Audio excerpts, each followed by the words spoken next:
अस्सलामुअलैकुम वरहमतुल्लाहि वबरकातुहू। अल्लाह के नाम से शुरू करते हैं जो निहायत मेहरबान और रहम वाला है।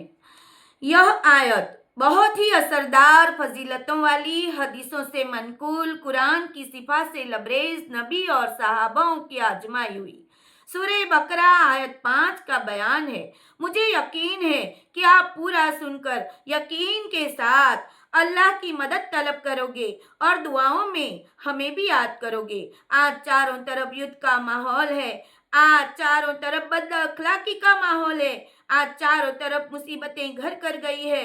आज कहीं बेटी तो कहीं माँ तो कहीं बहनें तो कहीं यतीम मिस्कीन बेबस लाचारों की चीखो पुकार मानो चारों तरफ गूंज रही है। तो आओ हम सब मिलकर अल्लाह को आवाज दे, क्योंकि बेशक वही सुनने वाली और मदद करने वाली जात है। मक्का के मुशरिकों और मदीना के यहूदियों ने इस्लाम के खिलाफ मोर्चा खोल रखा था, यानी लड़ाई की तैयारी कर रखी थी, और दुश्मन ये कह रहे थे कि मुसलमान बर्बाद हो जाएंगे, इस्लाम का खात्मा होगा। इस मानसिक डर और मुसीबत से कई लोगों के कदम डगमगा गए थे। यह आयत उस वक्त नाजिल हुई थी। मुसलमानों को उस वक्त अल्लाह की गैबी मदद मिली। इस आयत के नाजिल होने पर सहाबाओं के दिल में जो हार का डर था निकल गया। हुदम मिन रब्बिहिम, यानी जो अल्लाह के सीधे रास्ते पर है उसे अल्लाह मदद फरमाएंगे। ये अल्लाह का वादा है और वो वादा कभी खाली नहीं जाता, जिसकी वजह से मुट्ठी भर मुसलमानों ने बड़े बड़े हमलों को नाकाम कर दिए। उस दौर में जब कोई भारी मुसीबत युद्ध के हालात नजर आते तो इन 5 आयतों को पढ़ा जाता था और कई दिनों तक लोग इकट्ठा होकर बुलंद आवाज में इसका जिक्र करते थे।